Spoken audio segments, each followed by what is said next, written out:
고마우신 아버지 하나님, 오늘도 저희들에게 주신 이 귀한 만남을 감사하고 이곳에서 우리가 주의 말씀을 또 함께 나누고 또 배울 수 있음을 감사합니다. 주님의 성령으로 이곳에 함께 하셔서 우리들의 생각과 마음과 뜻을 사로잡아 주시고 주의 진리 가운데로 이끌어 주시기를 원합니다. 읽고 듣고 또 행하는 자가 복이 있다 하셨사오니 이 말씀이 우리의 삶이 되게 하옵소서. 부족한 종 주님의 도구 되어서 오직 주의 진리만 전할 수 있도록 성령님 종의 일술의 말씀을 담아 주옵소서. 예수님의 이름으로 기도합니다. 아멘. 그래요. 우리 지난 시간 요한계시록 16장 이 말씀을 시작을 했습니다. 그래서 일곱 대접에 대한 것을 우리가 이제 공부하기 시작했는데, 이거 대접은 마지막 우리 재앙이라고 주로 얘기를 하는데, 사실은 이제 하나님의 진노를 담은 것이라고 성경은 주로 얘기하죠. 마지막 이제 재앙인데 그건 하나님의 진노를 담은 거다. 진노를 담았다라는 말은 심판의 개념입니다. 심판. 그래서 요한계시록 우리 14장에 가서 보시면 한번 찾아봅시다. 14장 요한계시록 14장 이제 세 천사가 날아다니면서 이제 그 외치는 이야기가 중간에 나오죠. 그리고 6절 보세요. 또 다른 천사가 공중에 날아가는데 땅에 거주하는 자들 곧 모든 민족과 종족과 방언과 백성에게 전할 영원한 복음을 가졌더라. 7절 같이 읽습니다. 시작. 그가 큰 음성으로 이르되 하나님을 두려워하며 그에게 영광을 돌리라. 이는 그의 심판의 시간이 이르렀으니 하늘과 땅과 바다와 물들의 근원을 만드신 이를 경외하라 하더라. 아멘. 그래서 이제 하나님께서 마지막으로 하나님이 이제 하실 일들을 천사들을 통해서 온땅에 선포하게 하는데, 첫 번째, 두 번째, 세 번째 세 천사의 선포가 나옵니다. 그래서 첫 번째 선포는 이제 하나님께서 이제 이 땅의 모든 종족과 백성들이 들어야 할 말씀을 선포하면서 심판의 시간이 이르렀다. 그래서 그 하나님의 심판의 시간이 이르렀다라고 하는 것은, 심판이라는 것은 나누는 것이죠. 나누는 것. 근데 이제 구약적인 개념으로 보면 이것을 이제 하나님이 어디서 하냐면 여호사밧 계곡에서 합니다. 여호사밧 계곡. 우리 요엘서에 보면 나오는데 나중에 찾아보죠. 여호사밧 계곡에서 하는데, 여호사밧이라는 말을 다른 말로 말하면 이것이 decision입니다.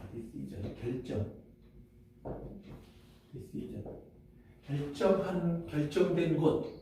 하나님께서 어떤 결정을 하셨는지가 보여지는 곳이다라는 그런 개념입니다. 그래서 여호사밧 계곡에서 하나님이 가시는데, 이것은 이제 다른 말로는 기드론 계곡 이렇게 표현하기도 합니다. 성경에 나오는 다른 그 표현으로 보면. 근데 이제 기드론이라는 말은 탁하다라는 말이에요. 탁하다. 물이 막지 않고 이것이 이제 흙탕물 같은 개념입니다. 그래서 기드론 계곡에 흐르는 물들이 보통 이제 급한 급류가 만들어지면서 비가 오면 진흙을 쓸고 내려가기 때문에 물이 탁하죠. 근데 이제 그것은 상징적으로 하나님 마지막 심판 때에 이제 그것에서 일어날 많은 참혹한 죽음을 얘기하고, 그 죽음으로 인해서 맑은 물이 아닌 이제 탁한 물, 더러운 물 또는 흙탕물이 흘러가는 개념을 보여줍니다. 근데 이제 그것을 이제 심판을 decision, 이렇게 우리 보통 심판 그러면 이제 judge, 판단한다는 얘기죠. 죄가 있다 없다를 판단하는 것처럼 보이는데, 죄가 있다 없다를 판단하는 것이 아니라 하나님이 이미 결정하신 것이 드러나게 하신다라는 개념입니다. 심판은. 그래서 이제 하나님의 마지막 진노는 심판의 시간이 왔을 가지고, 심판의 시간이 왔을 때 하나님은 이 디시전 메이킹을 어떻게 하느냐, 이제 7개의 대접을 한다. 7개의 대접을 이제 한다라고 말씀하시는 겁니다. 그래서 7개의 대접을 통해서 하나님께서 이제 이 땅에 하나님의 진노를 쏟아부으면, 거기서 하나님이 구원하신 사람과 그리고 하나님을 대적하는 사람들, 그들이 다 드러나게 되어 있다. 이제 그런 표현입니다. 그 다음에 14장 우리 계속해서 봅시다. 또 다른 천사, 둘째가 그들을 따라가면서 말합니다. 무너졌도다 큰 성 바벨론이요 모든 나라에게 그의 음행으로 말미암아 진노의 포도주를 먹이던 자로다. 그래서 일곱 대접의 마지막 그의 대접이 뭐냐 하면 바벨론 성이 무너지는 겁니다. 그래서 이것이 완성된 개념으로 들어갈 때 심판의 완성은 뭐냐? 이 땅에서 바벨론이라고 하는 바벨론은 창세기에서부터 이제 뭐냐면 하나님을 대적해서 또 탑 쌓은 것이 바벨탑이죠. 그래서 이 바벨탑으로 보여지는 하나님을 대적하는 스스로를 높이는 그래서 큰 성 이런 개념입니다. 이렇게 물론 그 당시에 큰 성 그러면 사람들은 다 로마를 생각했을 거예요. 이제 이 편지를 썼을 때 큰 성 그럼 다 로마를 생각했을 것인데 그러니까 로마가 그러면 어떤 역할을 했느냐? 그 당시 교회를 핍박하는 역할을 하죠. 물론 나중에 이제 로마의 황제가 바뀌면서 이제 그가 교회를 로마의 교회로 받아들이기도 했지만 그러나 그 전까지 교회의 초기 이제 바울이 또 요한이 예수님의 삶 속에서 계속해서 이제 복음이 이 땅에 선포되는 그 교회의 그 초기 시대에 보면 로마가 이 큰 성의 역할을 합니다. 그래서 왜 요한계시록에 로마라고 하지 않고 옛날 지금은 존재하지도 않는 옛날 도시 이름을 이야기하느냐? 그래서 로마라고 직접 쓰면 이제 이걸 보는 사람들이 이건 로마에 대한 반역자들이네. 그래서 가뜩이나 핍박하는데 더 이제 어려움이 있을 가능성이 있어서 암호처럼 쓴 것 아니냐 이제 그런 개념으로 우리가 보통 이해를 합니다. 어쨌든 간에 바벨론이라고 하는 것은 단순하게 그래서 로마라는 것보다 근본적으로 핍박자, 즉 핍박, 박해하는 자인데 그러면 이 핍박과 박해하는 자는 어떤 개념을 가지고 하느냐면 스스로를 하나님이라고 합니다. 스스로 하나님이다. 내가 하나님이다. 내가 신이다. 이런 개념이에요. 그러니까 하나님의 대적자가 되어서 이제 교회를 핍박하는 그런 얘기를 하는데 이제 그렇기 때문에 하나님의 심판의 시간이 오면 하나님의 일곱 대접을 쏟아부으실 것이고 일곱 대접을 쏟아붓는 하나님의 모든 일의 결론은 뭐예요? 큰 성 바벨론의 멸망으로 이어지는 겁니다. 그래서 그 다음에 이제 9절 다시 읽어봅니다. 시작. 또 다른 천사 곧 셋째가 그 뒤를 따라 큰 음성으로 이르되 만일 누구든지 짐승과 그의 우상에게 경배하고 이마에나 손에 표를 하면 계속해서요. 그도 하나님의 진노의 포도주를 마시니 그 진노의 잔에 섞인 것이 없이 부은 포도주라. 거룩한 천사들 앞과 어린 양 앞에서 불과 유황으로 고난을 받으니 그 고난의 연기가 세세토록 올라가리로다. 짐승과 그의 우상에 경배하고 그의 이름의 표를 받는 자는 누구든지 강한 힘을 얻지 못하리라 하더라. 아멘. 그래서 이제 그러면 심판은 현재 영원한 복음의 선포로 시작되어서 그 영원한 복음의 선포는 결국 일곱 개의 대접, 즉 하나님의 진노가 쏟아지는 심판으로 나타나고요. 그것의 결과로는 바벨론성 큰 성이 무너지고 그리고 큰 성이 무너지고 난 다음에 나타나는 것은 뭐냐면 이 큰 성 안에서 큰 성의 영향력 속에서 하나님을 대적하고 우상을 섬겼던 모든 자들, 즉 우상의 표를 받은 자들, 우상의 표, 이제 666이죠. 우상의 표를 받은 모든 자들이 어떻게 돼요? 영원한 불못에 던져진다 하는 그 하나님 심판의 세 가지 단계가 소개되는 겁니다. 그러니까 14장이 소개하는 것을 16장부터 이제 21장까지 그것이 어떻게 진행되는가를 구체적으로 보여주는 거예요. 그러니까 이렇게 14장을 다시 한번 이해하고 나면 우리가 이제 이 뒤를 이해하는데 많은 도움이 되죠. 그래서 이제 잠깐 우리 살펴봤고요. 그러면 우리가 이제 지난 시간에 제가 말씀드린 그런 얘기들을 했었죠. 이 땅에서 살아가는 사람들이 땅에 일에 관심이 많고 그리고 자기의 현상 또 현실 문제 때문에 하나님께 우리가 기도하고 막 하는데 요한계시록을 통해서 하나님이 우리에게 알려주시는 것은 우리가 먼저 어디를 알아야 돼요? 그렇죠?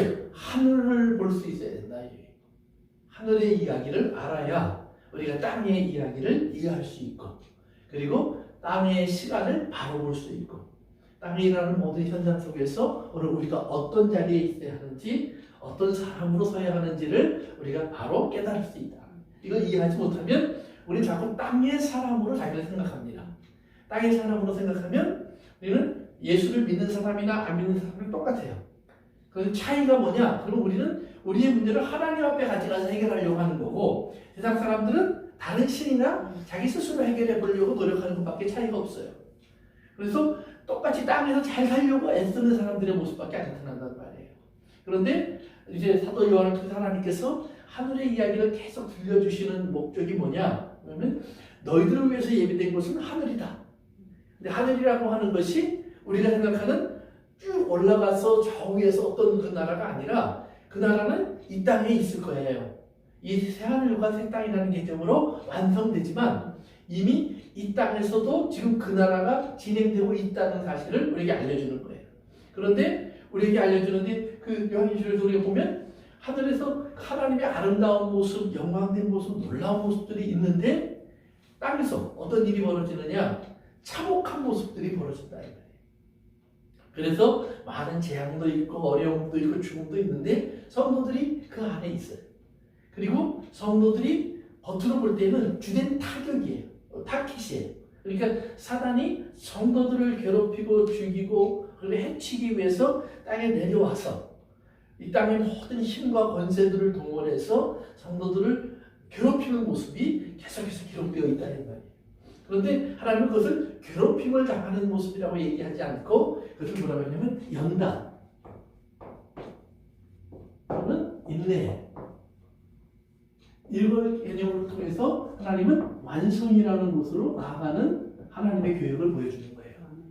그러나 또한 동시에 그러면 이런 고통과 아픔이 하나님을 믿지 않는 세상에는 어떤 영향을 끼치느냐? 세상에 어떤 영향을 끼치느냐? 이제 오늘 16장에서도 뒤에서 보게 되겠지만 세상에서는 사람들은 오히려 하나님을 비방하고 원망하고 그리고 하나님 앞에 돌아오지 않아요. 회개하지 않는다 이 말이에요. 그러니까 믿는 사람들은 이 과정을 통해서 자기의 믿음을 완성시켜 나가면서 하나님 앞에 정금 같은 존재로 등장하는데 믿지 않는 자들은 오히려 이것이 더 하나님을 떠날 이유가 되고 하나님을 부정할 이유가 된다 이 말이에요. 그래서 믿는 사람들은 그러면 이 과정을 통해서 이 영상을 믿는 사람들은 뭘 보여주냐? 계속해서 하나님은 살아계시고 하나님은 우리의 구원자시고 하나님은 우리의 피난처시고 하나님은 우리의 돕는 자시다. 라고 얘기합니다. 그러니까 하나님께서 이런 일을 하신다고 얘기하는 거예요. 그러나 세상 사람들이 볼 때는 그게 구원이니? 너 맨날 힘들어하고 감옥에 갇히기도 하고 어려움을 겪기도 하고 죽음을 만나기도 하는데 그게 어떻게 하나님의 구원이야?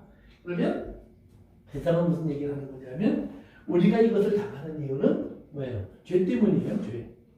세상이 갖고 있는 죄 때문이에요.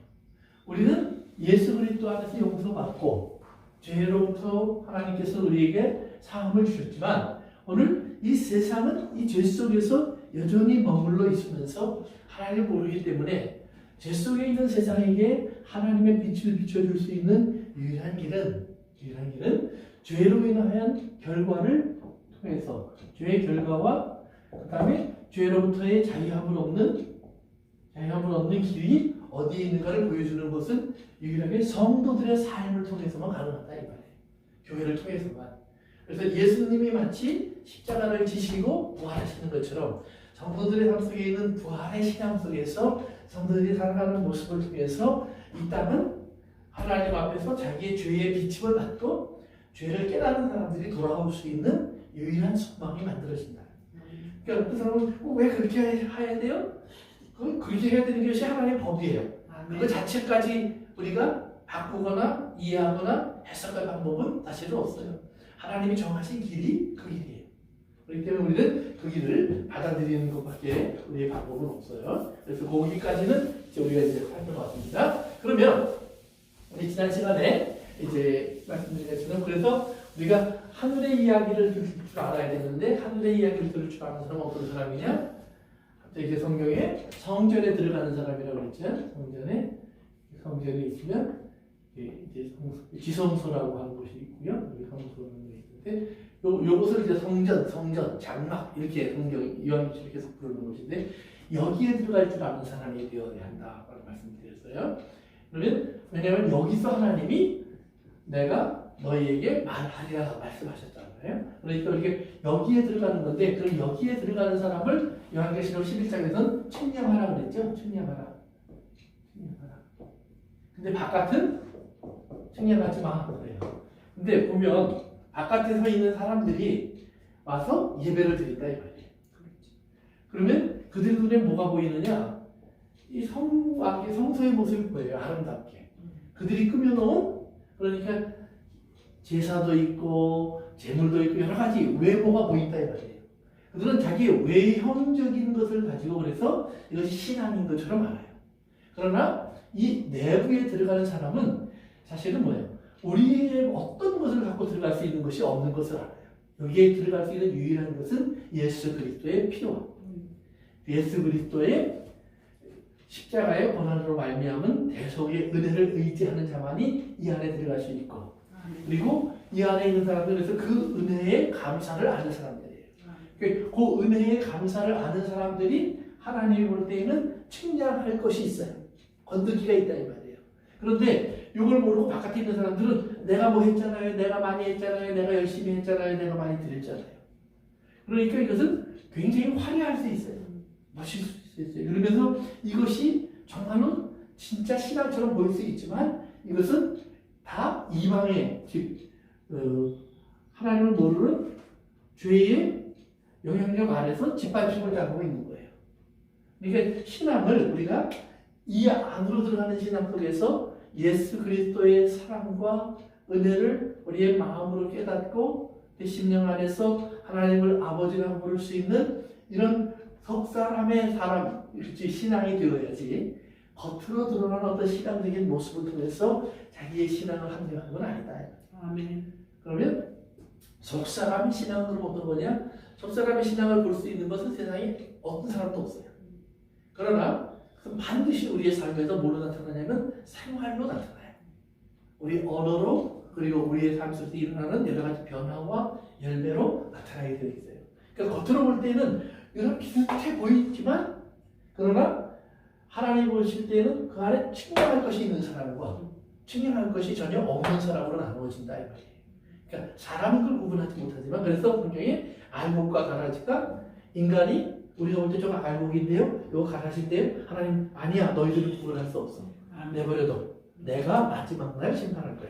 그래서 이제 14장에 나오는 예수님의 추수와 그 다음에 포도의 추수, 포도주 틀에 넣어서 받는 추수가 있다고 얘기하는 겁니다. 그래요. 그러면 우리 지난 시간에 이제 우리가 세 가지 재앙에 대해서 우리가 봤었는데 첫 번째가 뭐였었죠? 첫 번째 대접을 쏟으니까 2절에 16장 2절에 첫 번째 대접은 어디다 쏟았죠? 땅에 쏟아. 그렇죠. 땅에 쏟았어요. 그래서 땅에 쏟으니까 어떤 일이 일어났죠? 한 종기. 그렇죠. 종기가 누구에게 갔어요? 우상에게 경배. 그럼 맞아요. 우상에게 경배하는 사람들. 그러니까 이제 여러분들이 그 나팔의 재앙도 마찬가지고요. 하나님이 어떤 재앙을 내리거나 이렇게 할 때 보면 우리가 꼭 자꾸 되새겨주는 것이 있어요. 그것이 뭐냐면 하나님의 사람과 하나님의 사람이 아닌 사람을 하나님이 계속 구분해내고 계세요. 그리고 이 재앙의 목적지가 하나님의 사람이 아닌 하나님을 대적하는 사람들을 향한 것이라는 것을 알려주고 있어요. 아멘. 그래서 우리가 이걸 잊어버리면 안 돼요. 계속해서 하나님의 일을 반복적으로 말씀하고 계세요. 그래서 땅에 종기가 나는 사람들이 생기는데 그 종기는 뭐냐? 나중에 이제 다섯 번째 대접이 쏟아질 때 보면 다시 한번 종기가 이야기 나오는데 종기가 났다는 말은 몸에 문둥병이 생겼다는 말하고 똑같은 말이에요. 그러면 이제 그 구약 성경에 보면 요시아라는 왕이 있어요. 오시아라는 왕이 있어요. 오시아라는 왕이 있는데 이 왕이 참 훌륭한 왕이에요. 그런데 자기가 이제 하나님 앞에서 바른 생활을 하면서 많은 복과 은혜를 누리면 나라가 좁아지고 자기도 이제 권세가 이제 잘 빌드업이 되고 나니까 이 사람이 어느 날 하나님의 성전에 들어가요. 자기가. 그래서 자기가 직접 하나님의 성전에서 향을 피우기 시작해요. 그런데 향은 어디서 피우는 거냐면 아까 말한 그 성막 안에 가장 깊숙한 곳에 향단이 있어요. 그러니까 여기까지 올라갔다는 말이에요. 그럼 여기는 근데 누구만 들어가게 돼 있죠? 제사장만. 그렇지. 제사장만. 아무리 왕이라도 여기는 못 들어가요. 그런데 여기까지 쓱 올라가서 자기가 마음대로 여기다가 향을 피우기 시작하는 거예요. 그러니까 대제사장과 제사장들이 찾아와서 말려요. 안 됩니다. 빨리 나가십시오. 하나님이 좋아하지 않습니다. 그랬더니 내가 왕인데 누가 나를 말려. 그러면서 자기 고집을 피워요. 그러니까 그 순간에 그의 이마에 여기에 종기가 생겨요. 그렇게 능력병이라고 얘기하는데, 그래서 급하게 성전에서 그를 끌고 나가요. 안 나가면 죽으니까. 그래서 이제 그 다음부터 그는 왕 노릇도 하지 못하고 골방에 숨어요. 그래서 죽을 때까지 골방에 살다가 죽어요. 자기 아들이 대신 왕 노릇을 시작하고, 이런 이야기. 그 다음에 욥기에서도 보면 욥이 첫 번째 이제 뭐 아들들이 죽기도 하고 재산이 없어지기도 하고 이런 막 재앙들이 있었잖아요. 그래도 하나님을 원망하지 않으니까 마지막에 일어났던 게 뭐죠? 몸에 헌데. 그렇죠. 헌대가 생기는 게 종기와 같은 거예요. 온몸에 진물이 나고 막 그냥 문득병자가 지렸다 이 말이에요. 그랬을 때 그는 그러니까 그가 있을 자리가 성경에 어디 냐면 잿더미 위예요. 잿더미라는 건 뭐냐면 이스라엘에서 죄를 버리는 곳, 버리는 곳은 성전 바깥이에요. 그래서 이제 하나님 앞에 죄를 상징하는 제사를 드리고 그 죄가 남으면 그 죄를 성전 바깥에 갖다 버려야 돼요. 그러니까 그 죄의 흔적이 있죠. 그것을 쌓아놓는 곳인데 거기에 앉았다 그런 개념이에요. 쉽게 말하면. 그러니까 이제 물론 6대 성전이 있었던 건 아니에요. 그러니까 여기 자기 스스로 내가 죄를 회개하려면 어디 있어야 되느냐? 나는 죄인이니까 잿더미 위에 앉아야지.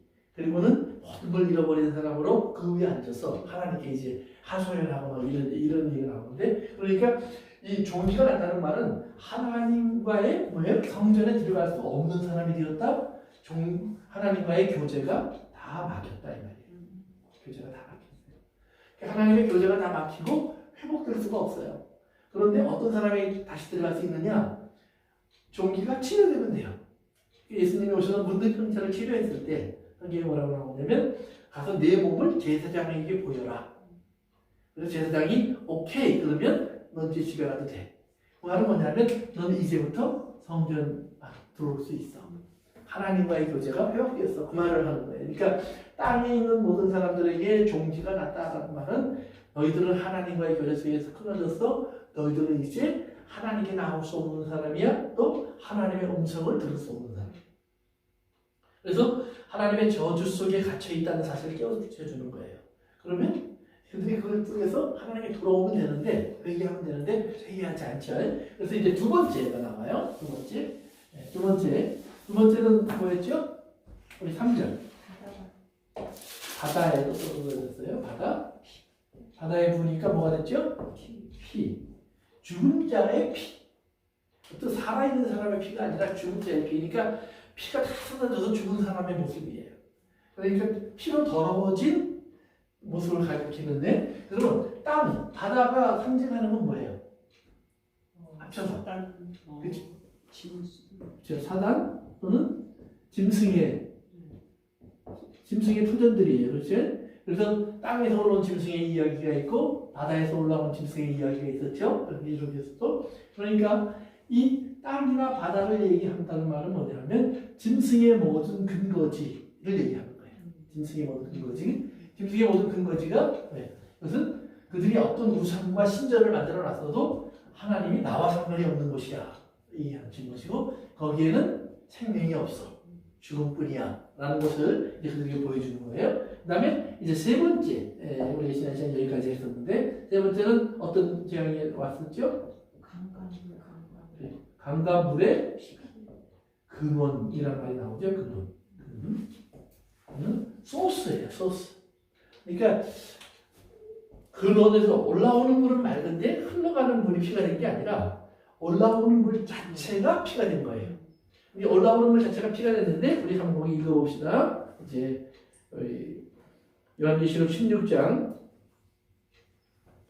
이제 4절입니다. 셋째 천사가 그 대접을 강과 물 근원의 소돔에 피가 되더라. 5절 시작. 내가 들으니 물을 차지한 천사가 이르되 전에도 계셨고 지금은 계신 거룩하시며 이렇게 심판하시니 의로우시도다. 곧 6절까지요. 그들이 성도들과 선지자들의 피를 흘렸으므로 그들에게 피를 마시게 하신 것이 합당하나이다. 아멘. 그래서 이제 이것이 왜 피가 됐느냐? 피가 된 이유가 나오죠. 네. 어떤 이유죠? 피를 흘리게 했으므로. 그렇죠. 어떤 피냐? 성도와 선지자. 둘 다 하나님의 계명과 예수 그리스도의 증거를 가진 사람들이에요.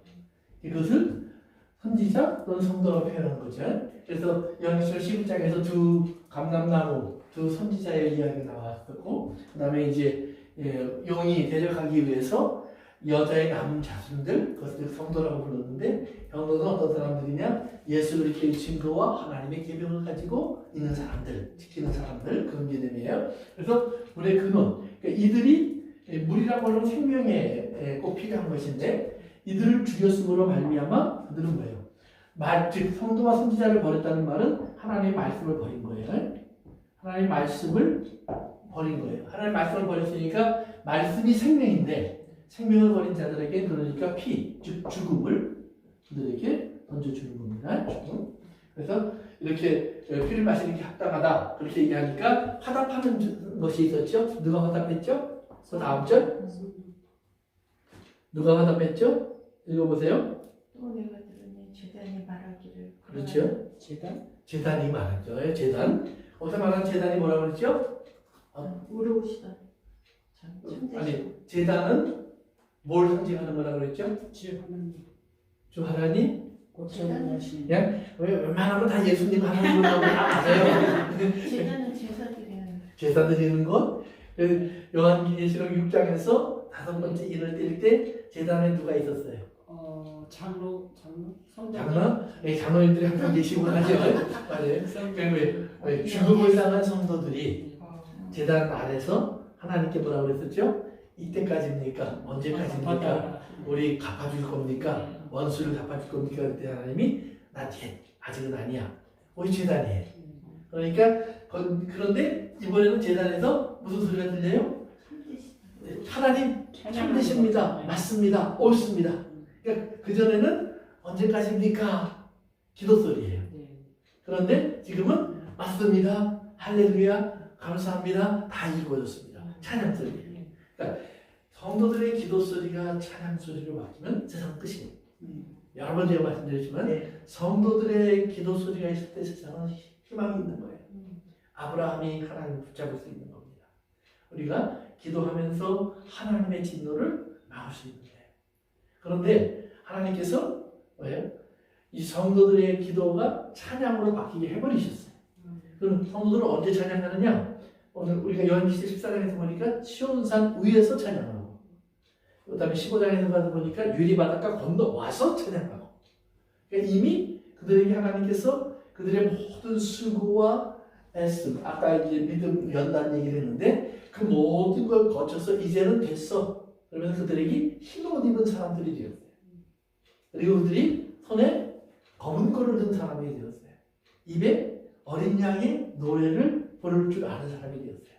그러니까 구약에서는 모세의 노래, 신약에서는 어린 양의 노래. 그러니까 흰 옷, 어린 양의 노래, 모세의 노래, 검은 고, 그다음에 성경에 뭐라고 되냐면 어린 양이 인도하는 곳이라면 어디든지 따라가는 사람. 어디든지 따라가는 사람. 그 말을 그대로 요한계시록 7장으로 가져가면 어떤 사람이냐? 환난에서 나오는 사람들. 환난에서 나오는 사람들인데 그러면 어떤 사람들이 나오느냐 했더니 흰옷을 입은 큰 무리가 나오더라 그래요. 그런데 그 다음에 뭐라고 나왔죠? 예수 그리스도께서 어린 양이 그들 위해 뭘 쳐줬어요? 장막. 그렇죠? 장막. 그러면 여기 뭐예요? 성전. 하나님 예수 그리스도의 품 안에 있는 사람들. 그래서 장막을 쳐줬어요. 그래서 어린 양이 그 성도들을 보호하시고 인도하시고 상하지 않도록 지키신다. 그렇게 얘기해 주시잖아요. 그러니까 한편으로는 따라가는 거고 다른 편으로 말하면 보호 아래에 있는 거예요. 그래서 보니까 여기로 가 있단 말이에요.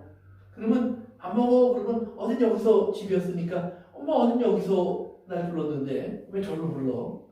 그럼 가야지. 여기 버티고 있으면 없는 거예요.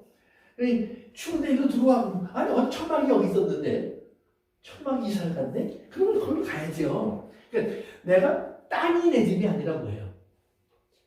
천막이 내 집이라는 말이에요. 그러니까 우리 주소지가 땅 중심으로 되어 있으면 우리는 뭐예요?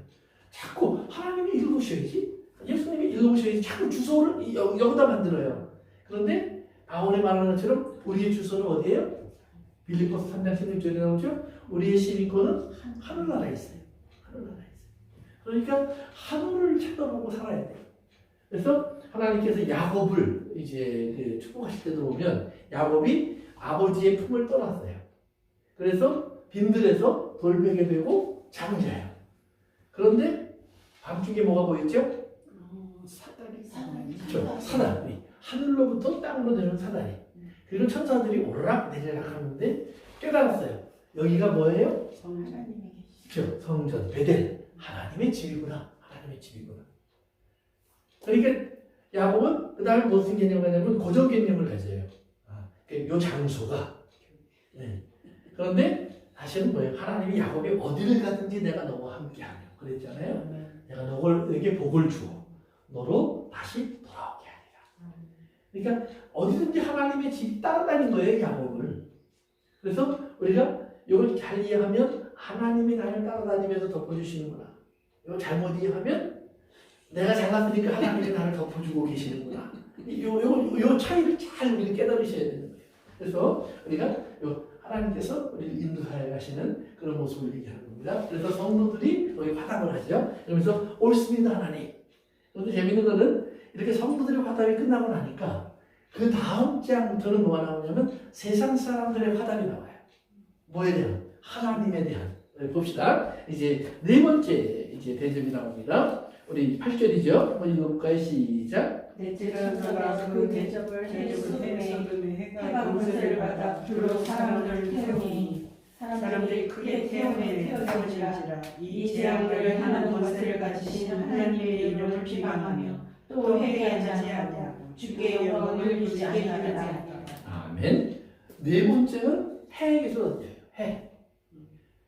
해에게 쏟아지는데 어떤 일이 벌어지느냐? 이제 우리가 네 번째 나팔을 불 때 이제 나팔하고 이게 굉장히 비슷한 현상들이 나타나죠. 첫 번째 나팔을 불었을 때는 땅에 불붙은 우박이 떨어졌었어요. 그때는 종기가 난 게 아니라. 두 번째는 바다에 떨어졌었는데 바다의 피가 되기도 했는데 두 번째 나팔은 3분의 1만 피가 됐다고 해요. 3분의 1만. 그 다음에 세 번째 물의 근원에 쑥이 떨어졌었는데 그때도 3분의 1만 독이 되었다고 해요. 막 마시는 거. 그러니까 그때는 다 웬만하면 3분의 1이에요. 3분의 1. 그 다음에 네 번째는 해가 아니라 해와 달과 별이 어두워져요.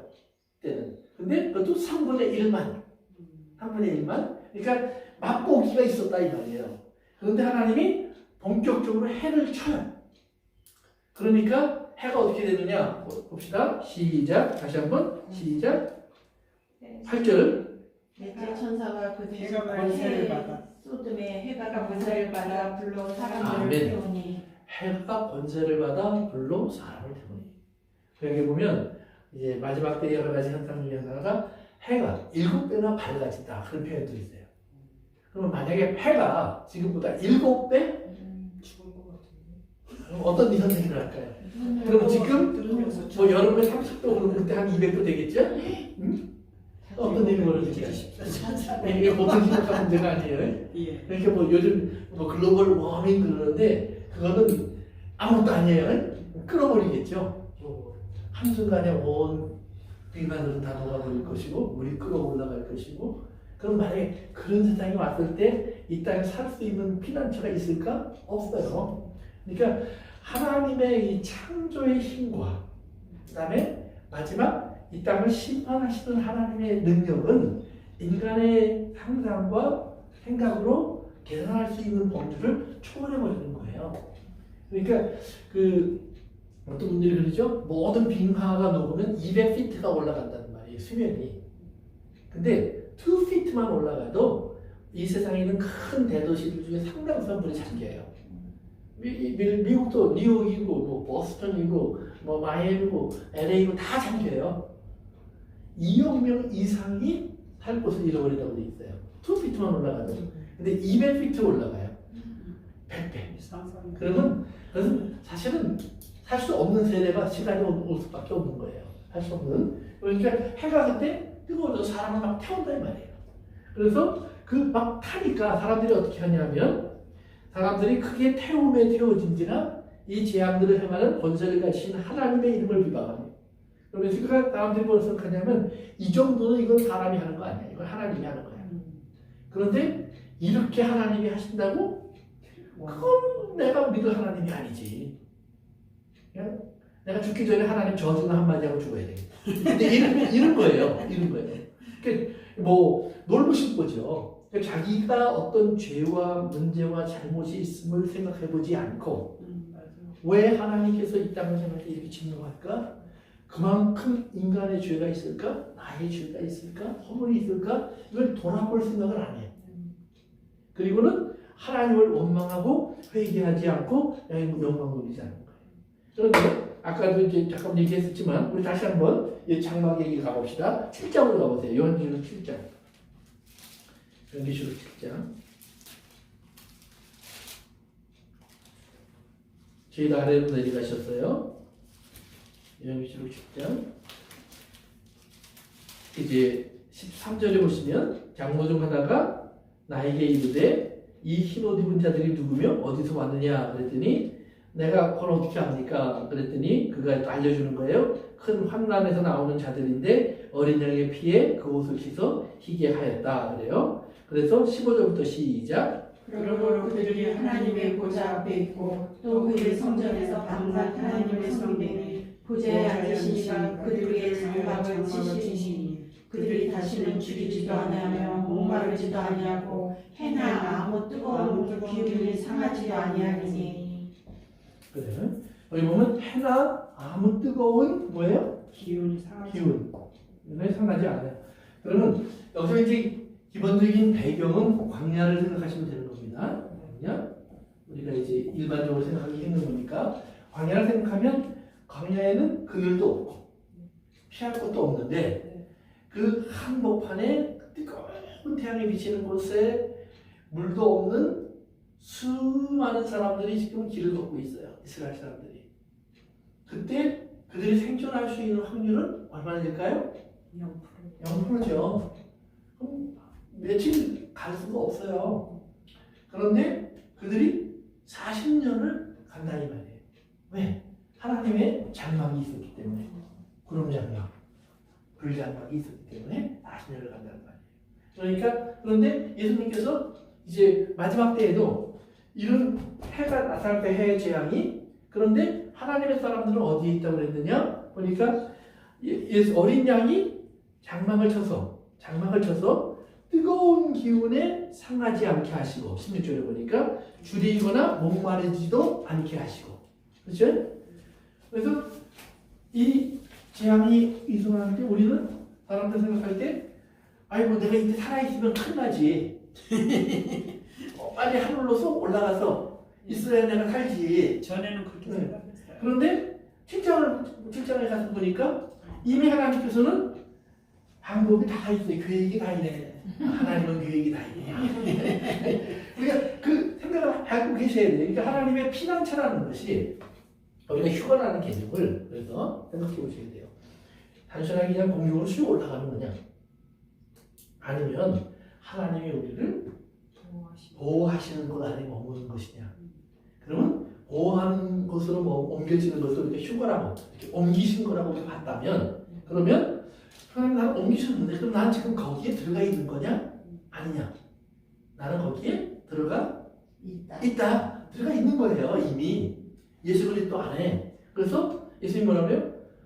내 손에서 너희를 빼앗아 갈 자가 없어. 사망도 너희를 해칠 수 없어. 사망이 무서운 거는 왜 무서운 거예요?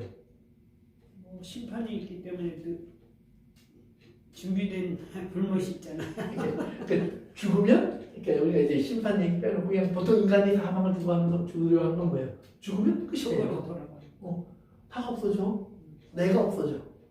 그런데 예수님은 사망이면 네가 없어지는 게 아니야. 너는 더 새롭고 온전한 모습으로 존재하게 될 거야. 그래서 이렇게 될 거야 라고 부활을 보여주신 거거든요. 그러면 우리가 그걸 정말 믿는다면 사망이 오면 이제 내가 이제 육체를 벗고 이 썩어지는 육체를 벗고 영광된 몸을 입을 시간이구나. 아멘. 그렇게 생각하겠죠. 그런데 이걸 안 믿으면 이 육체를 하나님 가져가시면 안 되지. 이걸 잘 지켜주셔야지. 그러니까 내 육체를 지켜주는 거를 하나님의 보호로 생각하고 우리가 육체를 만약에 하나님이 지켜주지 않는다고 생각하면 원망하는데 반대로 이젠 내가 아무리 육체가 귀한 것 같다가도 어느 순간인가 옷 갈아입을 시간이 그러면 딱 갈아입어야죠. 그래서 싹 갈아입고 새 사람이 되었을 때 우리는 비로소 하나님이 주시는 이제 자유함을 누리게 되는 거예요. 그래서 요 네 번째 이제 뜨거운 광야 속으로 하나님 몰아넣으시는데 그때문에 성도들은 이 뜨거운 광야 속에 들어가 있다고 해서 원망하는 것이 아니라 하나님을 더 찬송하게 되겠죠. 왜? 이거를 이제 우리 잘못 생각하면 그래요. 애굽은 궁궐도 있고 물도 있고 잘 먹고 지금 잘 사는데 왜 우리가 광야에 남아 있어? 그러는데 내 생각. 애굽이 사실은 오늘 성경을 보니까 이렇게 거기에 나온 사람들은 종기가 다 있고 거기에서는 물이 피가 되어 있고 그들이 생명을 누릴 것이 아무것도 없고 뜨거운 불에 막 태워지는데 그런데 성경에 보면 뭐라고 하냐면 그들이 죽을 수 없어요. 그러니까 무서운 게 죽는 것보다 무서운 게 못 죽는 거예요. 그런 거. 생각해 보세요. 사람이 어느 순간이 되면 누군가는 다 죽고 싶어 해요. 뭐 나이가 많아 병들었든지 또는 너무 어떤 질병이나 고통 속에 괴롭든지 삶의 환경이 자기를 너무 힘들게 한다든지 어떤 순간이 오면 사람은 누구나 다 어느 순간은 마지막으로 내가 할 수 있는 선택은 죽음밖에 없구나. 최소한 죽음이 한편으로 두렵지만 다 버릴 수 있고 잊을 수 있고 해방될 수 있으니까 죽음이라는 길을 택하는 사람들도 꽤 많이 있잖아요. 그런데 그 죽음이 나를 도망가. 내가 널 데려갈 수가 없어. 내가 널 맞을 수가 없어. 그러면서 죽음이 하는 말이 뭐냐면 사실은 나도 불에 들어가야 돼. 죽을 수 없어. 그러니까 지옥의 가장 무서운 형벌은 의미가 뭐냐면 죽을 수 없는 거예요. 그러니까 지옥에 한 1년만 있다가 죽어버린다. 그러면 까짓거 뭐 한번 도박해볼 사람이 있긴 있을 거예요. 지옥 간다 소리를 네. 하잖아요. 근데 지옥 갈지언정 그런 사람이 있을 수 있다 이 말이에요. 그런데 죽을 수 없는 지옥이라는 사실을 생각하는 거예요. 그래서 우리가 죽을 수 없는 것이 얼마나 큰 두려움인지를 알아야 돼요. 그러니까 함부로 하나님 안 죽고 싶어요 그러시면 안 되는 거예요. 죽고 싶어요. 하나님 뜻이면 난 하나님 품 안에서 죽을 수 있어요. 이제 그렇게 이제 생각할 수 있는 사람이 될 수 있기 바래요. 다시 16절로 갑니다. 16장 다시 갑니다. 그래서 이제 네 번째가 이제 이렇게 해서 이들이 하나님 앞에 그러는데 회개도 하지 않고 뭐랬어요? 하나님을 원망하고 그리고 비방해요. 그러면서 주께 영광 돌리지 않아요. 그러니까 하나님의 사람들은 옳습니다 하나님 이러는데 재앙을 보면서 이제 이 세상 사람들은 이게 그게 하나님이야? 이런 식으로 얘기한다 이 말이에요. 그리고 원망하고 비방해요. 그 다음에 다섯 번째로 갑니다. 10절 시작. 또 다섯째가 그 대접을 짐승의 왕자에 쏟으니 그 나라가 곧 어두워지며 하나님의 앞에서 예언을 깨우고 아픔과 종기로 말미암아 하나님의 하나님을 비방하고 그들의 행위를 회개하지 아니하더라. 여기서 보니까 어디에 쏟아요? 다섯 번째 재앙은 왕자. 짐승의 왕자. 짐승의 왕자. 좌의 의자란 말이에요. 네. 짐승의 자리, 짐승의 아들 얘기 아닙니다. 짐승의 왕좌. 그러니까 이 말은 뭐냐면 짐승이 어디에 앉아 있다고 그 당시에 사람들이 보았을까요? 예를 들면 우리가 이제 666 얘기도 하고 짐승의 큰 우상을 만들고 짐승에 경배하라고 그랬는데 그때 그 상징적으로 그 당시에 사람들이 경배 대상 그러면 누구를 생각했을까요? 로마의 왕. 그렇죠. 네. 로마의 황제. 그러니까 바벨론이 로마라면 바벨론의 왕제의 자리에 앉아 있는 사람은 로마의 황제예요. 그리고 실제로 로마의 황제가 자기를 신이라고 그랬고 네. 내가 메시아라고 그랬고 그리고 자기를 섬기는 신전들을 만들게 했고 때로는 자기가 죽은 다음에 로마의 시민들이 그를 신으로 만들어서 신전들을 만들어서 그를 섬겼고 그러니까 마치 애국의 바로가 자기가 신의 아들이라고 말하는 것처럼 로마의 황제들도 스스로 신의 아들이라고 생각하는 거예요. 과거의 제국들은 다 그렇기 때문에 우리는 신의 보호와 신의 능력 속에서 이렇게 하고 있어. 그러니까 예를 들면 이스라엘을 쳐들어왔던 그 아수리아의 그 장군 산헤립이라는 장군이 있었어요. 그 장군이 이스라엘을 공격해 들어오면 뭐라 하냐면 야 지금까지 우리가 공격해 들어오는 것을 막을 수 있는 신은 아무도 없었어. 걔네들은 신이 굉장히 많았거든. 근데 너희는 신이 겨우 하나야? 그 신이 나를 막을 수 있을 것 같아? 못 막아. 그러니까 이스라엘이 정말 두려워 떨죠. 뭐 감당할 방법이 없어요. 그럴 때 히스기야를 중심으로 이스라엘이 회개하고 하나님께서 기적적인 방법으로 그들을 구원해 내시는 이야기가 성경에 실려 있어요. 그러니까 그들은 생각할 때 항상 신의 전쟁이에요. 그러니까 바벨론의 신이 이스라엘의 신보다 강하다. 페르시아의 신이 바벨론의 신보다 강하다. 헬라의 신이 바사의 페르시아의 신보다 강하다. 로마가 또 히랍보다 더 강하다. 우리가 가장 높은 신이다. 말이에요. 그러니까 그래서 가장 큰 신, 짐승의 왕자예요. 그런데 일곱 교회 우리가 앞에서 2장과 3장에서 얘기할 때 보니까 서머나 교회나 빌라델피아 교회를 괴롭히고 이렇게 교회를 핍박하는 그것은 뭐가 있어요? 짐승의 왕자가 있었어요. 즉 교회를 핍박하는 중심에 앉아있는 힘, 그 권세의 정점을 짐승의 왕자로 상징하는 거예요. 그런데 그 짐승의 왕자에게 하나님께서 이제 대접을 확 갖다 부어버려요. 그랬더니 어떻게 되냐요? 어두움이 와요. 어두움. 그리고 뭐 생겼어요? 종기. 그러니까 바꿔 말하면 이 종기가 아직도 연장 계속되고 있는 거예요. 없어진 게 아니에요. 그래서 어두움이 왔다는 말은 뭐냐면 짐승의 시간에 한계가 도착하기 시작하는 거예요. 그러니까 이게 나라가 잘 일어날 때는 왜냐면 밝아지는 겁니다. 해가 떠 있는 거예요. 근데 해가 지는 거예요. 그러니까 영국이 과거에 온 세계를 지배할 때 영국은 어떤 나라였죠? 해가 지지 않는 나라. 영국의 태양은 절대로 지지 않는다. 왜? 뭐 세계 곳곳에 나라 자기 식민지가 있었으니까 1년 내내 어딘가는 빛이 비춰주고 있어요. 영국을 위해서. 근데 그런 개념이었는데 짐승의 왕자가 어두워지고 끝이 온다. 그러면서 하나님이 그들을 철저히 심판하신 것을 이제 겉으로 보여주게 되어 있어요. 그런데 그 다음 절에 보니까 뭐라고 나와요? 아픈 것과 종기로 말미암아 하나님을 비방하고 하나님 그들의 행위를 회개하지 않아요. 그런데 이 내용이 사실은 다섯 번째 나팔이 불 때 이제 9장에서 보면 어떻게 됐어요? 무저경에서 연기가 올라오고 그 다음에 많은 메뚜기 떼가 쏟아져 나왔고 그리고 그들이 꼬리에 사람을 괴롭히는 그러한 능력을 갖고 있었고 그래서 사람을 막 괴롭히는데 사람들이 어떻게 돼요? 막 괴로워서 죽을 것 같은데 못 죽어요. 죽지 못하는 이야기예요.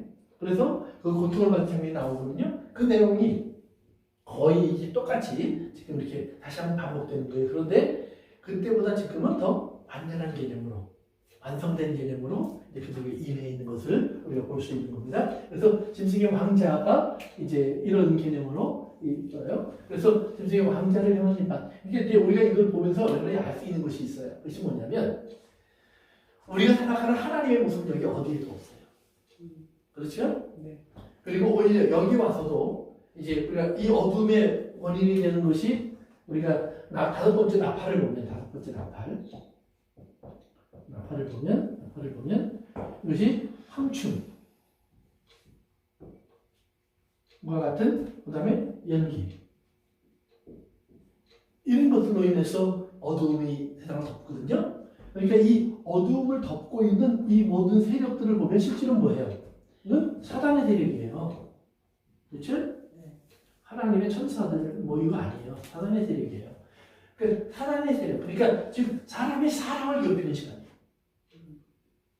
믿지 않는 자들이 믿지 않는 자들끼리 이 세상의 꿈과 희망을 가지고 세상을 중심으로 살아가는 사람들이 또 다른 사람들을 그러니까 서로에게 희망이 아니라 절망이 되고 해가 되고 괴롭힘이 되고 아픔이 되고 그 다음에 상처가 되는 시간 어떤 면으로 보면 지금 우리가 살고 있는 이 세상의 모습이 극대화되고 있는 거예요. 극대화되고. 그러니까 마지막 때 일어나는 여러 가지 재앙들은 사실 이 땅에 이미 곳곳에 드러나고 있어요. 이것이 어느 순간인가 극대화되는 순간이 나타나면서 급격한 마지막이 올 거라고 우리가 생각할 수 있는 겁니다. 그래서 다섯 번째 이제 어둠과 정의가 나와요. 여섯 번째 이제 우리가 가장 궁금해하는 여섯 번째는 아마 갯돈. 갯돈 잘 듣고 계시죠? 갯돈 잘 안 보면 난리가 납니다. 네. 그래서 아마 갯돈 이제 우리가 대표하는 나옵니다. 한번 읽어봅시다. 12절부터 우리가 16절까지입니다. 한번 읽어보면 시작. 또 여섯째 장사가 그때저의 큰 강 유브라데에 쏟으면 강물이 많아서 동방에서 오는 왕들에게 길이 예비되었더라.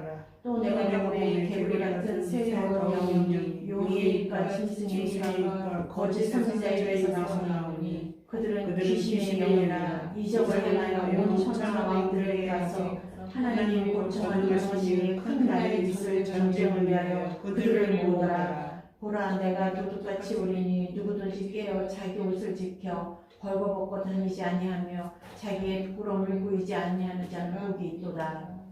그래요. 이제 크게 보면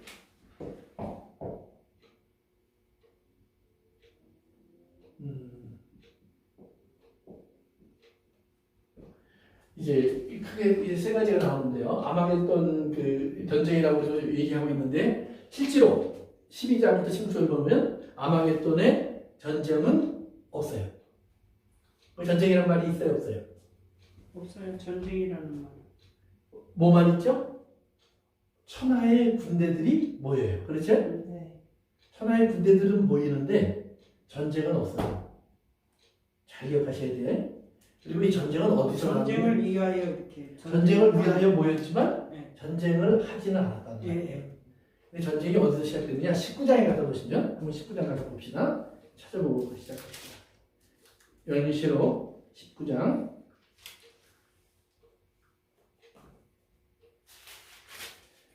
이제 중간 쪽으로 내려가시면은요 11절에 보면 백마탄자가 등장합니다. 백마탄자. 그러면서 그분의 이름이 충신과 진실이라 공의로 심판하며 싸우리라. 그래서 예수님의 재림의 모습을 이제 우리가 표현한다고 얘기를 합니다. 그러면서 눈은 불꽃 같고 머리에 많은 관들이 있고 이름 쓴 것 하나가 있으니 자기밖에 아는 자가 없다. 피 뿌린 옷을 입었다. 이 이름은 하나님 말씀이라. 그래서 이제 예수님의 모습을 소개합니다. 근데 14절에 보면 그 하늘에 있는 군대들이 그를 따라 나와요. 그리고 나서 15절 시작. 그 입에서 예리한 검이 나오니 그곳으로 왕국을 치겠고 친히 그들을 철장으로 다스리며 또 친히 하나님 곧 전능하신 이의 맹렬한 진의 포도주 틀을 달리겠고. 아멘. 그래서 보면 거기 보니까 이제 그분이 만국을 쳐요. 근데 이제 치기 좋으라고 16장에 보니까 만국이 모였어요. 근데 예수님께서 재림하시면서 만국을 쳐요. 네. 그리고는 만국을 치는 모습이 그 다음에 뭐라냐면 맹렬한 포도주 틀을 밟는 거예요. 그러니까 아까 14장 우리가 하나님의 심판에 두 가지가 있었다고 그랬죠. 예수님이 거두어들이는 축수, 그 다음에 포도를 따서 포도주 틀에 넣고 밟는 것. 이렇게 밟는 거예요. 만국을 치는 것. 그 다음에 20장으로 갑니다. 20장 7절부터 보시면 천년이 참에 사탄이 그 옥에서 놓여 천년왕국 다음에 얘기입니다. 우리 보통 말하는 이제 천년왕국에 대한 설명은 나중에 하겠지만 그래서 나와서 땅의 사방 백성 곧 곡과 마곡을 미혹하고 모아 싸움을 붙이니 그 수가 바다의 모래 같으니라. 그들이 지면에 널리 퍼져 성도들의 짐과 사랑하시는 성을 두름에 하늘에서 불이 내려와 그들을 태워버리겠고 그래요. 그러니까 전쟁은 사실은 일어날 것 같이만 보였지 전쟁을 한 것은 아니에요. 일방적으로. 그냥 일반적으로 하나님이 심판하시기 위해서 그들의 움직이게 하신 것 뿐이에요. 뭘로? 세계의 개구리 영, 그러니까 사탄, 붉은 용이죠. 그 다음에 바다에서 올라오는 짐승, 그 다음에 땅에서 올라오는 짐승은 거짓 선지자. 요 세 입에서 개구리 같은 영들이 나와요. 왜냐면 똑같은 영이에요. 그런데 그 영이 하는 일이 뭐냐? 미혹한다 이 말이에요. 미혹한다. 미혹이라는 말이 뭐예요? 혼돈하고 그렇죠. 예, 그냥 거짓말로 그냥 말로 잘 해갖고 이렇게 합니다. 그러니까 사탄이 하와에게 야 먹으면 끝내줘. 너 하나님이 될 거야. 그러니까 요 이브가 하와가 잊어버린 게 뭐예요? 너 이거 먹으면 네가 하나님처럼 될 거야. 근데 뭘 잊어버렸어요? 하나님의 말씀을 잃어버렸죠. 정령. 말씀을 잃어버렸어요. 네. 근데 그 말씀이 뭐예요? 정령 죽으리라. 그 말씀 전에 하신 말씀이 있어요. 1장에서 뭐라고 해요? 선과 악을 알게 하는. 다른 건 다 먹어라. 아, 그게 다 2장의 얘기예요. 1장. 하나님이 남자와 여자를 만드시고 뭐래요? 복 주시잖아요. 네. 근데 남자와 여자를 어떤 모양으로 만들어요? 하나님의 형상. 그렇죠. 하나님의 형상과 하나님의 모양대로.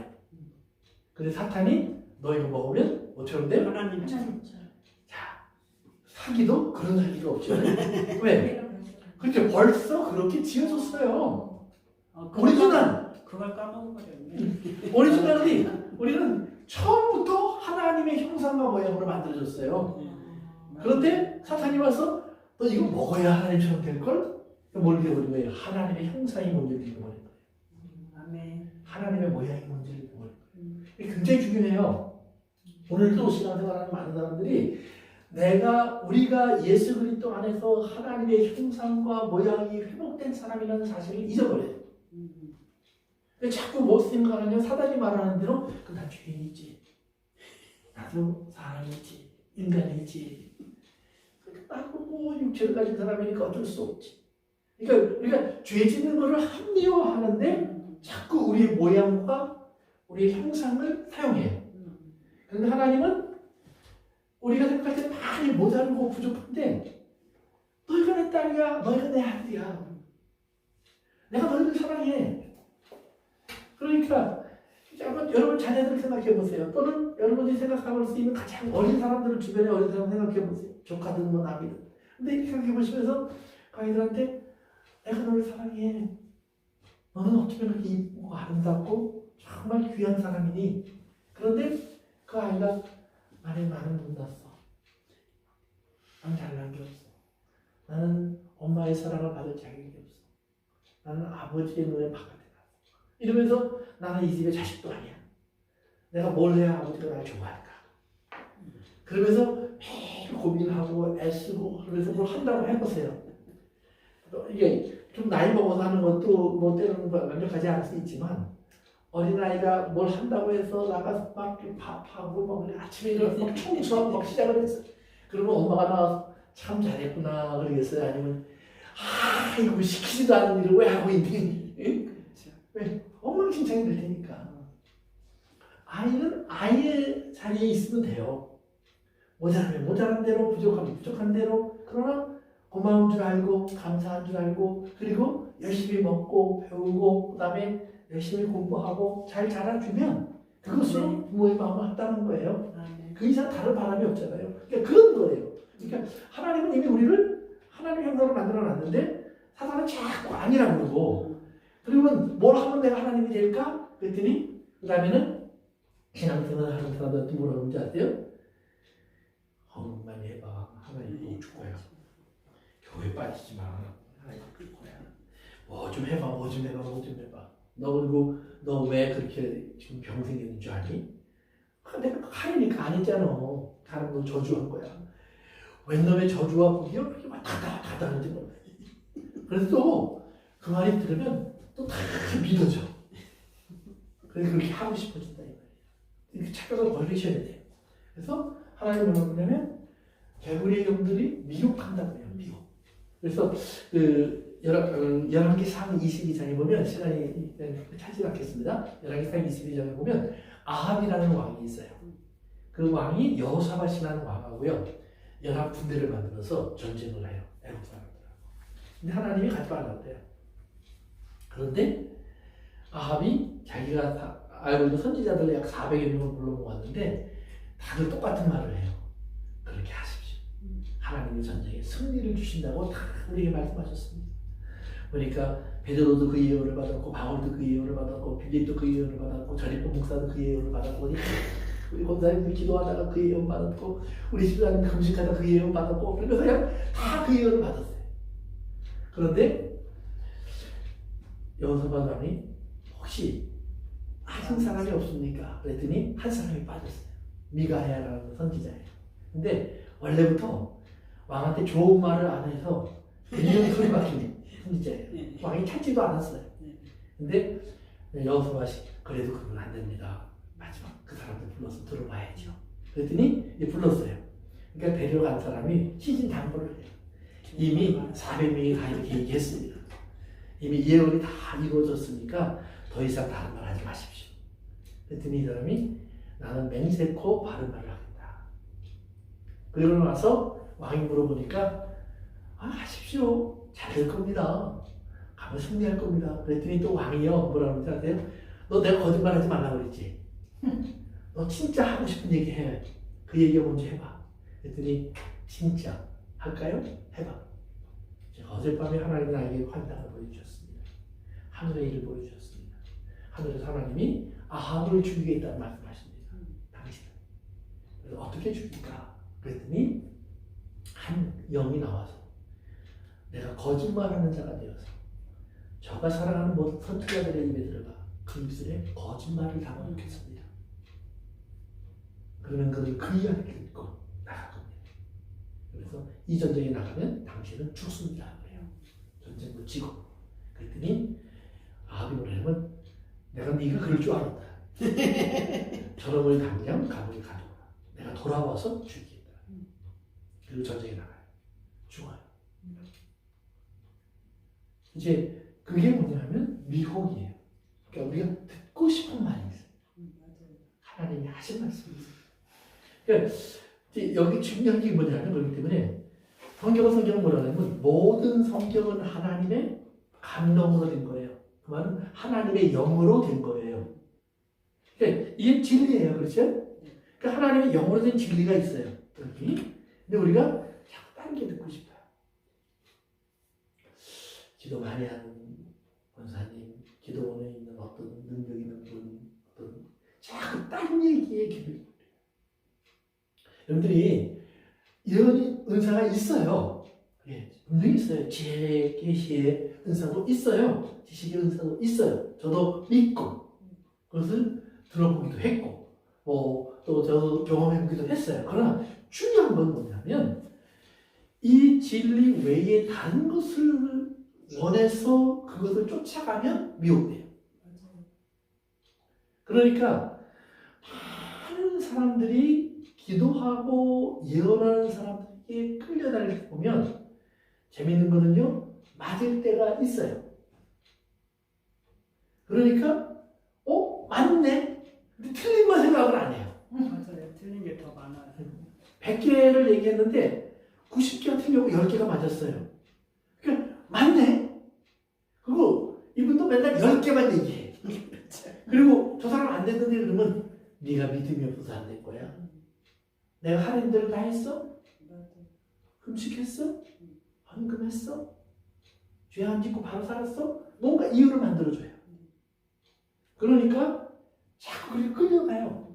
그러다 보니 성경 말씀도 좋은 것만 골라내기 시작해요. 그러나 성경은 뭐예요? 진리의 말씀이에요. 오늘 우리 14자가 처음에 시작했는데 영원한 복음 그래놓고 심판 얘기예요. 재앙 얘기예요. 세상의 종말을 얘기해요. 그게 복음이에요. 왜? 아까 얘기한 것처럼 이 땅에 사는 사람들은 하나님을 원망하지만 우리가 여기서 보고 여기서 본 것처럼 하나님의 사람들을 찬양하더라 이 말이에요.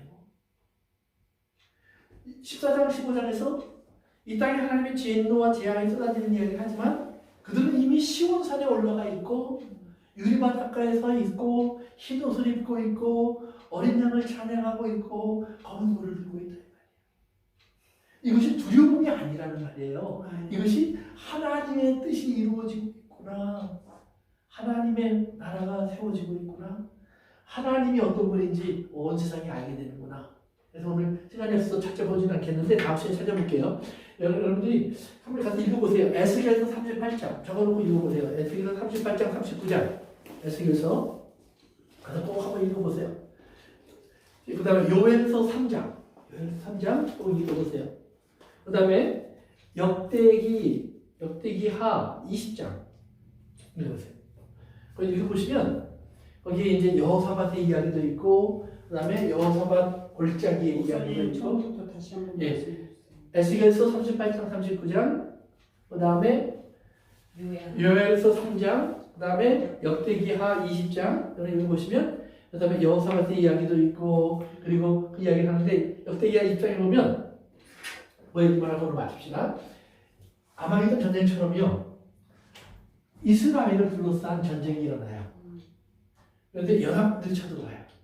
그러니까 이스라엘 왕이 방법이 없어요. 아합하고 연합군 만들어서 애굽하고 전쟁하다 졌고 이번에 쳐들어온 연합군을 상대할 방법이 없어요. 그래서 큰일 났구나 그러는데 하나님이 뭐라고 하냐면 이 전쟁은 내가 할게. 너희들이 할 일은 찬양하는 거예요. 그래서 찬양대를 만들어요. 그래서 그 다음날 전쟁터로 나가요. 그런데 찬양대가 나가고 저쪽은 군대가 와요. 그런데 찬양하고 있는데 저쪽 군대가 스스로 싸워서 다 멸망해요. 그 안에서. 그러니까 이 말은 뭐예요? 하나님께서 마치 아마겟돈에 이 사람들을 모아놓은 것처럼 그렇게 하시더라 이 말이에요. 어제 제가 여러분에게 비디오 좀 보라고 얘기했는데 그 아마겟돈이 어떤 곳인지를 보여주는 거예요. 요 아라는 말이 이것이 이제 언덕이라는 말이에요. 마겟도라는 말은 무기또라는 말을 생각하시면 돼요. 똑같은 거예요. 아, 무기또. 그래서 아마겟돈은 약 20개 층으로 쌓여져 있는 언덕이에요. 왜 20개냐 그러면 20개의 도시가 그 위에 딱 만들어진 거예요. 그러니까 예를 들면 애굽 때 있었던 도시가 있어요. 아수리아 때 다른 도시가 만들어졌어요. 그 위에 바벨론 때 다른 도시가 있었어요. 그러니까 이걸 다 허물고 집어 넘어가니까 그냥 대강 허물고 메꾼 다음에 그 위에 짓고 그 위에 짓고 그 위에 짓고 그래서 다윗 솔로몬 때는 16번째 성이에요. 이제 여러분이 어제 본 그 비디오에 보면 16번째 성의 모습이 많이 회복되어 나오는데 그 위로 또 한 사직이 만들어졌던 거예요. 이거 다 허물어버리고 솔로몬 다윗 때의 것을 이제 드러낸 것이 현재 남아있는 무기또의 발굴 현장이에요. 그런데 거기서 보시면 무기또는 이런 언덕인데 거기서 보면 사방으로 이스라엘의 평야지대가 만들어져 있어요. 우리 생각하는 이스라엘 보통 그러면 막 바위, 돌산, 메마른 땅 그런데 거기는 정말 비옥한 데예요. 막 아주 정말로 오하이오처럼 그린이 꽉 차 있는 곳이에요. 그리고 겨울은 거기도 아주 추워요. 그래서 지중해성 기울고 갈릴리 호수가 있고 그 다음에 헐몬산이 있고 사방에서 물이 풍부하게 내려오는 그리고 아주 비옥한 땅이에요. 그리고 평소에 만약에 좀 건조한 시대라면 조금 메마르지만 우기가 되면 막 지름탕이 되어서 차들이 다닐 수 없을 정도의 그런 지름탕이 되기도 하는 그런 지역이 바로 그곳이에요. 그래서 그곳이 큰 평야이기 때문에 온 세계의 많은 왕들이나 또는 지도자들이 그 당시에는 주로 이제 애굽 중심으로 하는 남방, 그 다음에 페르시아나 바벨론 중심으로 하는 북방, 이것이 그게 문명권이었고 제국들이었거든요. 그러니까 이들을 오고 가려면 팔레스타인이 딱 교통의 요지예요. 교통의 요지인데 대부분의 지역은 많은 사람들이 모일 수가 없어요. 산이 있고 막 이래서. 그런데 그 이스라엘, 그런데 이제 하나님이 씨를 뿌렸다 그 말이에요. 하나님이 이스라엘이라는 것인데 거기만 평야지대가 이렇게 있어갖고 거기에는 얼마든지 많은 사람들이 모일 수도 있고 움직일 수 있어요. 그래서 거기에 모였던 사람이 아까 이제 우리가 20장에서 보면 하나님의 성, 거룩한 곳으로 내려갔다고 그랬는데 거기서 한 60마일 정도 내려오면 예루살렘이 있어요. 그래서 예루살렘 쪽으로 이렇게 내려와서 거룩한 성은 예루살렘을 상징하는 거니까 전투를 하는 거예요. 그런데 그 앞에 보면 온 천하에서 그러니까 상징적으로는 예루살렘 성인데 그러나 실질적으로 뭐예요? 온 세계 방방곡곡에서 하나님의 사람들을 죽이려고 하는 사단의 세력과 하나님의 사람들의 이렇게 대결이 있는데 하나님의 사람들은 연약하고 세상의 모든 힘을 가진 사람들은 강해서 그들을 둘러싸서 죽이려고 하는 순간 하나님은 마지막 때 심판하신다는 얘기예요. 그래서 하나님께서 승리를 쟁취하시는 그 모습이 나와 있습니다. 그래서 다음 시간에 우리가 아마겟돈에 대해서 좀 더 설명을 하고 그 다음에 마지막 바벨론 성이 무너지는 이야기를 하면서 16장을 마무리 지으려고 하겠습니다. 다음 시간에 그렇게 하겠습니다. 그래요. 우리 기도하겠습니다. 아버지 하나님 감사합니다. 오늘 저희에게 주신 귀한 시간을 감사드립니다. 이 시간을 통해 따는 말씀들이 우리들의 마음속에서 다시 한번 주님의 때를 기다리는 우리의 마음으로 변하게 하시고 또 우리가 우리 땅을 바라보면서 하나님의 말씀이 있어서 한편으로는 우리가 두렵고 떨림이 있겠지만 또 담대하게 우리를 지키시는 하나님의 은혜 속에서 그 나라를 바라보고 기다리는 그런 수업도 갖게 하옵소서. 아멘. 적한 종을 잡아주신 것 감사하며 예수님의 이름으로 기도합니다. 아멘. 혹시 질문 있으세요? 오늘 것 중에? 저기 지금